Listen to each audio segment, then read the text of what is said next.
Pensez-vous que le départ de Victoria Nuland et la manière dont elle est partie, ou a probablement été forcée de partir, indiquent que les faucons de l'Ukraine pourraient également être en disgrâce aux États-Unis? No. No, Non, non. L'esprit belliqueux est dans l'air et dans l'eau à Washington. Je rencontre des gens que j'ai récemment rencontrés, quelqu'un qui est dans une organisation dévouée à la diplomatie et à l'établissement de liens culturels, entre autres, avec d'autres pays. Et il expliquait juste essentiellement comment tout le monde à Washington voulait soutenir l'Ukraine et voulait donner cet argent, etc. Avec très peu de réflexion sur le coût de cela et si ça pouvait être accompli. The cost of this and whether it could be accomplished.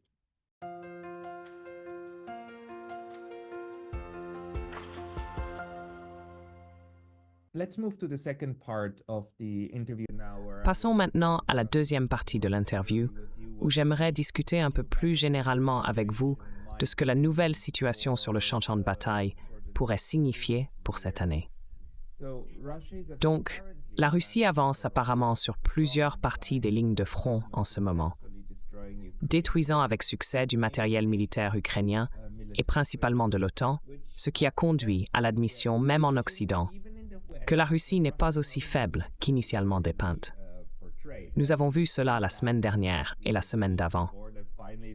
Enfin, il a été admis que la Russie peut surpasser le monde occidental entier en termes de production militaire.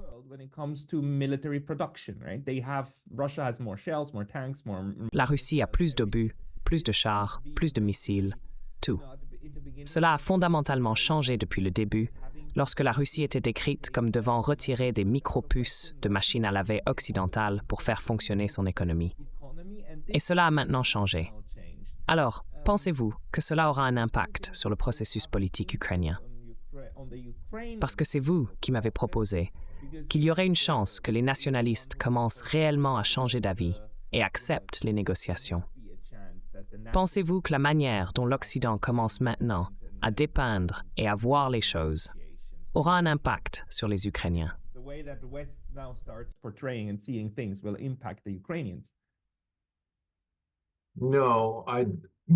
Non, je pense que le récit en Ukraine, en particulier le récit nationaliste, suit sa propre logique. Et ceux au sein du gouvernement qui sont prêts à dévier ou finalement à faire défection de ce récit le feront au risque de représailles par les forces nationalistes. Toute la discussion dans ce sens à Kiev aujourd'hui risque de diviser fondamentalement la société ukrainienne, ce qui d'ailleurs s'est déjà produit par le passé. Et la raison pour laquelle l'indépendance ukrainienne n'a pas réussi pendant la guerre civile russe et après la Première Guerre mondiale. Les deux factions qui étaient d'accord pour dire que l'Ukraine devrait être unie, la Rada centrale à Kiev en 1919 et la République nationale ukrainienne occidentale, à Lviv, en fait, n'ont pas pu s'entendre et ont finalement trahi l'autre et se sont battus de côtés opposés parce que la Rada centrale, avec Petliura, a vendu la partie occidentale de l'Ukraine aux Polonais en échange du soutien polonais contre l'armée rouge, dans l'espoir d'obtenir ainsi l'indépendance, au moins pour l'Ukraine centrale.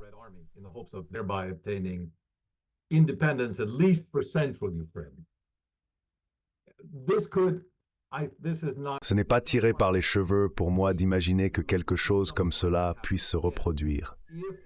Si un clivage survenait entre les nationalistes et les modérés au sein du gouvernement ukrainien aujourd'hui, tous deux luttant contre la Russie pour l'indépendance de l'Ukraine, et qu'un côté devait dire « Eh bien, nous n'avons vraiment pas d'autre choix à ce stade que de commencer à négocier », et que l'autre côté déclare simplement cela comme une trahison, se retire et commence à établir son propre mouvement séparatiste dans l'ouest de l'Ukraine, cette sorte de menace de séparatisme ukrainien occidental a été un thème persistant depuis 1991.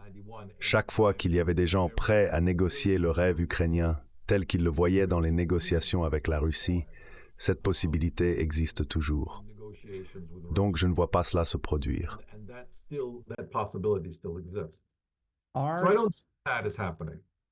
Alors, les modérés et les nationalistes, les jusqu'au-boutistes, sont-ils plus ou moins divisés géographiquement? Est-ce le cas?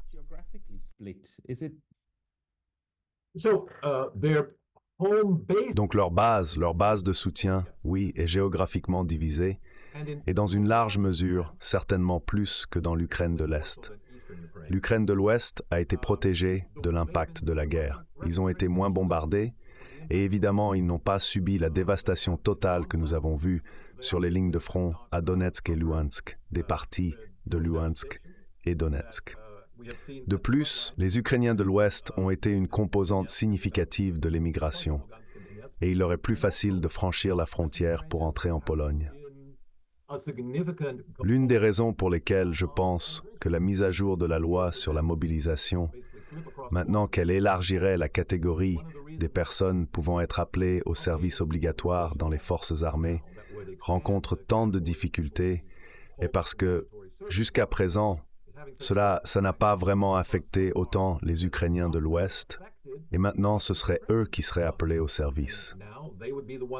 Donc vous savez, c'est une proposition difficile à vendre, particulièrement lorsque la guerre ne se passe pas bien pour l'Ukraine en ce moment. De combien de millions de personnes parlons-nous dans cette partie de l'Ukraine de l'Ouest ou en Ukraine de l'Ouest? Cette partie, je ne vais pas vous donner un nombre exact parce que nous parlons soit des 4 régions les plus à l'ouest, soit d'un ensemble de régions qui sont maintenant considérées comme le centre de l'Ukraine, également et surtout autour de Kiev.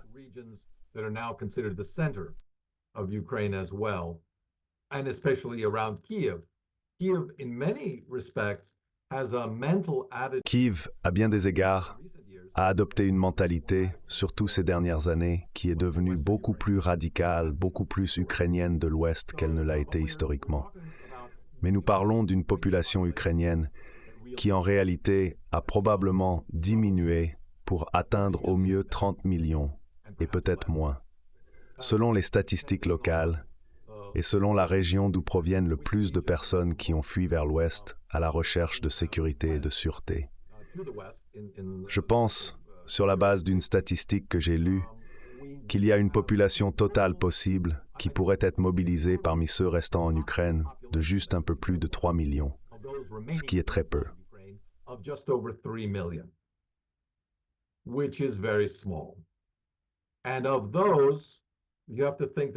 Et parmi ceux-là, vous devez penser que lorsque vous mobilisez autant de personnes, quel que soit le nombre que vous mobilisez, la moitié de ces personnes ne sont pas nécessairement en première ligne à combattre.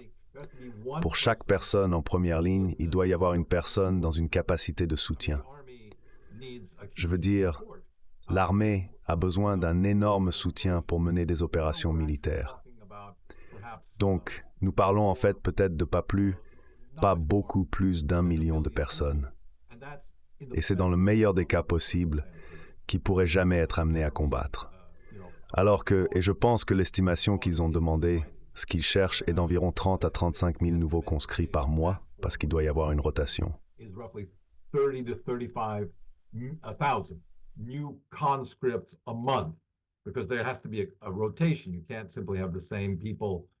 Vous ne pouvez pas simplement avoir les mêmes personnes qui combattent tout le temps. Elles s'épuisent et ont des problèmes psychologiques. Vous devez les faire tourner. Et cela doit être contrasté avec à peu près le même nombre de personnes qui, à ce stade, se portent volontaires pour le service dans l'armée russe et ne comptent même pas sur les conscrits qu'ils pourraient employer. Il y a une disparité entre le potentiel de mobilisation des personnes qui pourraient être amenées dans le combat entre la Russie et l'Ukraine et le potentiel économique.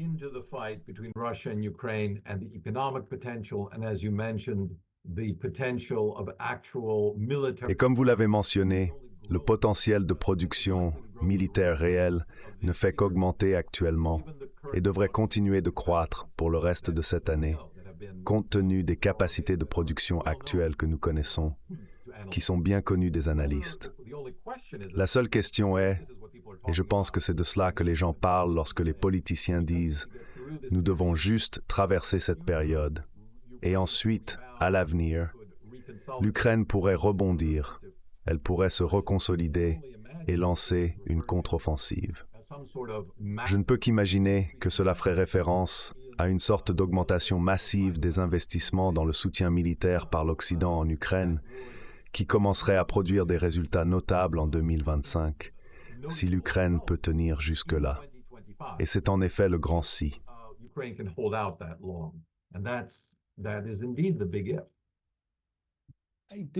Je crois que nous en sommes maintenant au point où cela commence à être compris, également en Occident, que l'équipement militaire qui a été envoyé là-bas a été largement détruit et est en train d'être détruit. L'équipement militaire qui peut encore être envoyé est soit une escalade complète, comme des missiles balistiques à longue portée, soit juste des obus d'artillerie. Ce dont vous avez réellement besoin dans les tranchées n'est tout simplement pas suffisant, tandis que la Russie a suffisamment de tout cela. Les gens s'épuisent, les Ukrainiens.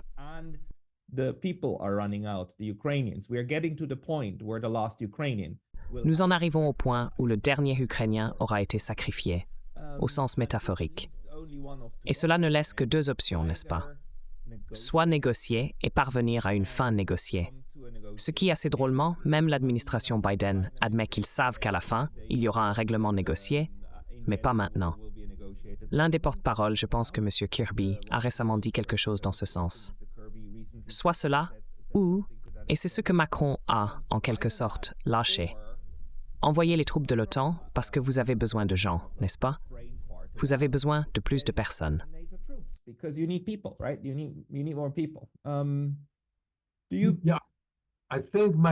Je pense que Macron a été contraint de s'éloigner de cela.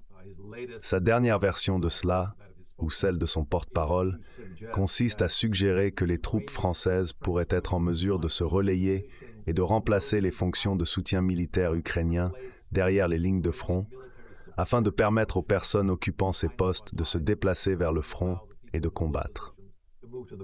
Faire massacrer plus d'Ukrainiens? Oui, en effet, c'est vrai. Mais le problème est que cela n'est pas bien réfléchi, car nous parlerions alors toujours d'au moins des dizaines de milliers de troupes de l'OTAN dans une certaine capacité de soutien quelque part. Peut-être pas avec des fusils à la main, mais selon toute norme du droit international, elle serait une cible valide des missiles russes.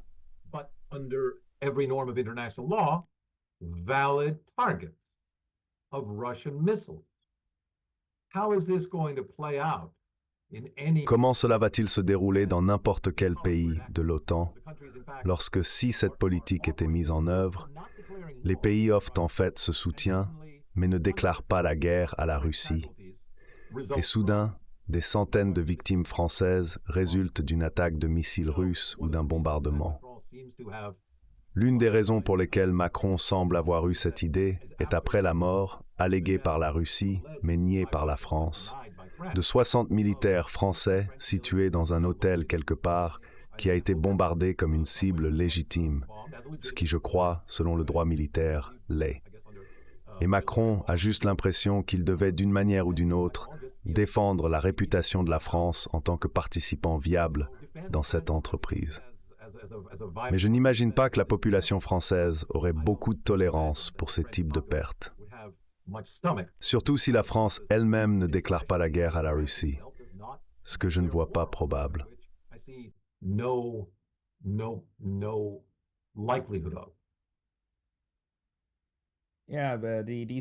Ouais, les Estoniens ont en quelque sorte appuyé les Français, mais le nombre là-bas est si petit qu'il est insignifiant. C'est juste intéressant de voir que cette rhétorique belliqueuse ne semble pas diminuer. Mais je veux dire, il n'y a que deux options. Soit vous négociez et vous mettez fin, soit il faut un renforcement. Le temps presse parce que les Russes avancent maintenant, même sans lancer d'offensive officielle. Eh bien, nous savons.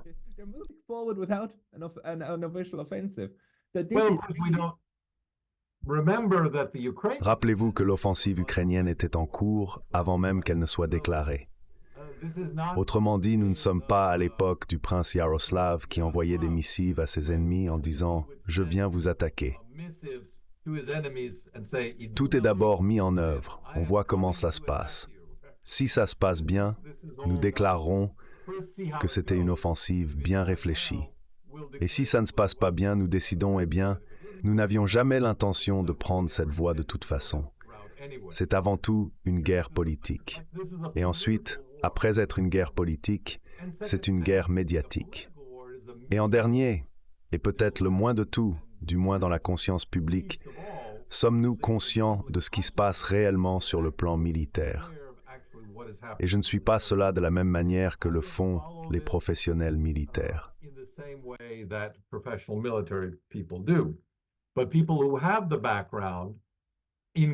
Mais les personnes qui ont l'expérience, de plus en plus selon ce que je comprends, arrivent à la conclusion que nous sommes soit au point, soit très près du point, où, quelles que soient les interventions militaires auxquelles l'Occident pourrait penser, y compris l'envoi de nouvelles armes super sophistiquées, ou l'ajout de 60 milliards ou plus à la bourse financière de l'Ukraine, dans ses efforts pour mener cette guerre, aucune de ces actions ne changera finalement l'issue inévitable, qui est une perte de territoire, se déroulant plus rapidement sans ce soutien ou plus lentement mais inévitablement avec ce soutien, et menaçant finalement Kiev elle-même.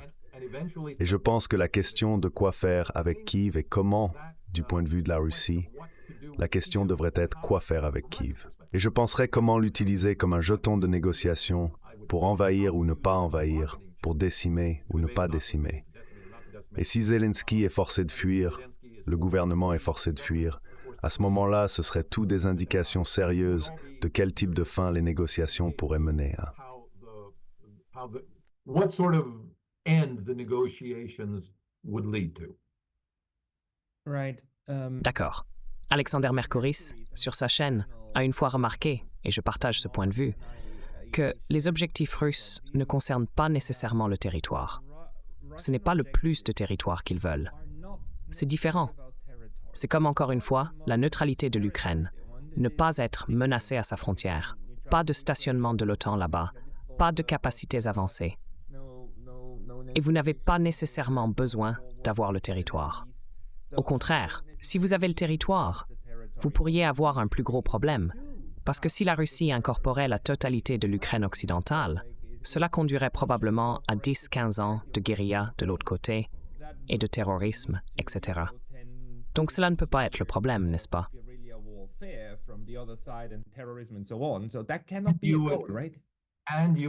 Et vous auriez l'OTAN plus proche de la Pologne, plus directement à la frontière de la Russie, capable de fournir des armes à ces insurgés.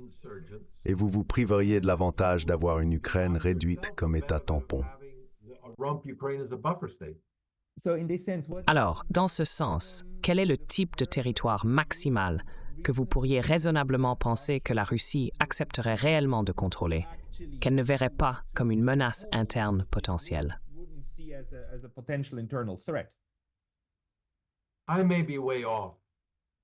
Je peux me tromper complètement car je ne fais que spéculer, mais je ne pense pas qu'il soit loin des objectifs que Poutine a fixés d'ici la fin de 2022, à savoir les 4 régions qui sont actuellement sous le contrôle de la Russie, jusqu'à leur limite administrative établie. Donc toute la région qui n'a pas encore été entièrement sécurisée. Et la Crimée, bien sûr. Au-delà, toute ville qui est assiégée, une campagne urbaine, d'après ce que je comprends, est très difficile, prend des mois et est très risquée. Alors qu'est-ce qui vaut la peine d'être capturé? Kharkiv, Dnipro, l'ancien Dnipropetrovsk est bien plus à l'ouest, Odessa. J'ai vu John Mearsheimer soutenir, pour des raisons qu'il connaîtrait mieux, que Kharkiv est susceptible de tomber suite à une assaut russe. Je ne sais pas. Dnipro semble moins probable. Je ne sais pas.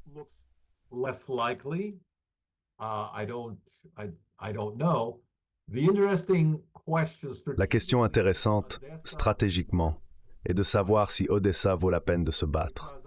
Parce que je la vois comme plus précieuse en tant que jeton de négociation avec tout gouvernement ukrainien résiduel. En d'autres termes, la Russie dit « Nous pouvons mettre fin à cela maintenant et vous pouvez avoir accès à la mer Noire et à un port majeur. Nous vous donnerons cela, mais vous savez, en échange de nos conditions sur l'accord de paix. Mais si vous combattez, nous continuerons et prendrons Odessa, et vous serez à nouveau dans une position bien pire. Je penserais presque qu'une frappe sur Odessa serait finalement plus stratégiquement précieuse pour la Russie, bien qu'il préférerait probablement ne pas dépenser les ressources pour la capturer et préférerait la laisser à l'Ukraine en échange d'un accord de paix. Mais je pense que cela serait stratégiquement plus précieux que Kiev.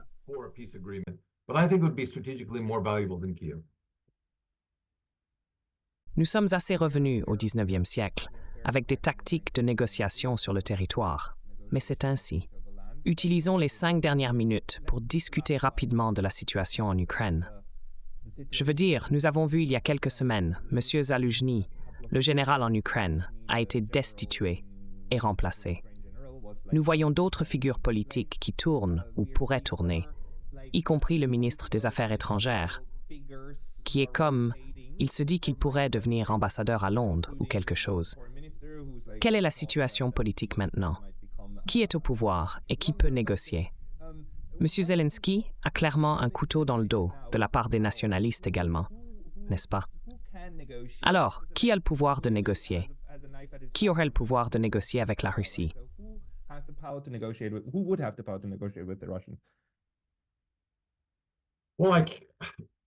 Comme les noms que nous connaissons tous et qui parlent au nom du gouvernement, au-delà de Zelensky, il y a Yermak, chef de cabinet, Podolyak, chef de cabinet adjoint, et Boudanov, le jeune et énergique chef du contre-espionnage. Ils sont souvent dans la presse à faire des déclarations publiques. En tant que tels, ils sont reconnus comme des leaders d'opinion politique. Ainsi, ce que les analystes de la politique ukrainienne essayent de comprendre, ce sont les subtiles différences dans la manière dont ils décrivent la situation ou ce qu'un a dit qu'un autre n'a pas dit. Et bien que ça soit intéressant, cela rappelle beaucoup la vieille kremlinologie qui s'attendait à comprendre trop de choses d'une situation qui nous est largement cachée et que nous ne pouvons pas comprendre à moins d'être en plein milieu de cette situation. Unless we were in the very midst of this situation. We cannot understand the true nature of the balance of forces. Nous ne pouvons pas comprendre la véritable nature de l'équilibre des forces en politique là-bas depuis cette distance et à partir des feuilles de thé que nous examinons. Donc c'est vraiment le pari de n'importe qui. Pourrait-il y avoir un nouveau venu, une figure inconnue? Non, je ne pense pas. La situation avec l'émergence de Zelensky de nulle part pour devenir une figure politique était bien sûr soutenue par une campagne médiatique bien orchestrée, bien financée et prolongée à la suite de son rôle de star dans une série télévisée majeure qui était très populaire. Donc il n'y a rien de tel maintenant et il n'y a pas de figure politique alternative comme ça. Il y a toujours la possibilité, bien que je pense qu'elle soit lointaine, d'un coup d'État militaire. Although I think it is remote, of some military coup. I have no idea. J'en ai aucune idée. Je pense qu'il est plutôt improbable qu'un soulèvement militaire antigouvernemental puisse avoir lieu sans être remarqué par d'autres membres de l'établissement militaire et surtout par le renseignement militaire occidental qui est partout dans le gouvernement ukrainien et dans l'armée ukrainienne aujourd'hui. Alors que vous pourriez dire qu'un tel coup d'État pourrait avoir ses partisans parmi l'armée ukrainienne, il serait, bien sûr, signalé en premier lieu par leurs gestionnaires et conseillers militaires occidentaux, et il serait, je pense, rapidement éliminé. C'est pourquoi le général Zaluzhny est au Royaume-Uni aujourd'hui et non en Ukraine.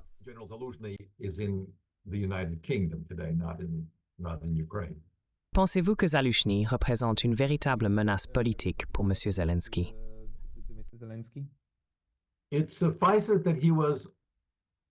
Il suffit qu'il ait été considéré comme ayant la possibilité de le devenir pour qu'il soit écarté.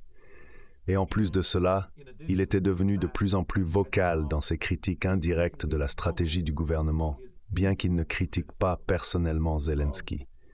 Ce qu'il aurait pu proposer comme alternative, nous ne le saurons jamais, car son opposition ou sa frustration n'a jamais été clairement exprimée. Mais cela en soi a suffi pour qu'il soit écarté. Ce qui bien sûr le met, comme je l'ai dit, à une distance sûre des politiques intestines et des rancœurs à Kiev. Mais cela le met également à une distance sûre dans le cas où il y aurait une sorte de changement de gouvernement, et il pourrait alors être rappelé pour soutenir le nouveau gouvernement, quel qu'il soit. Donc, c'est le meilleur des mondes possibles pour Zaluzhny lui-même. It's the best of all possible worlds for Zaluzhny himself. Dernière question. Pensez-vous que le départ de Victoria Nuland et la manière dont elle est partie, ou a probablement été forcée de partir, indiquent que les faucons de l'Ukraine pourraient également être en disgrâce aux États-Unis?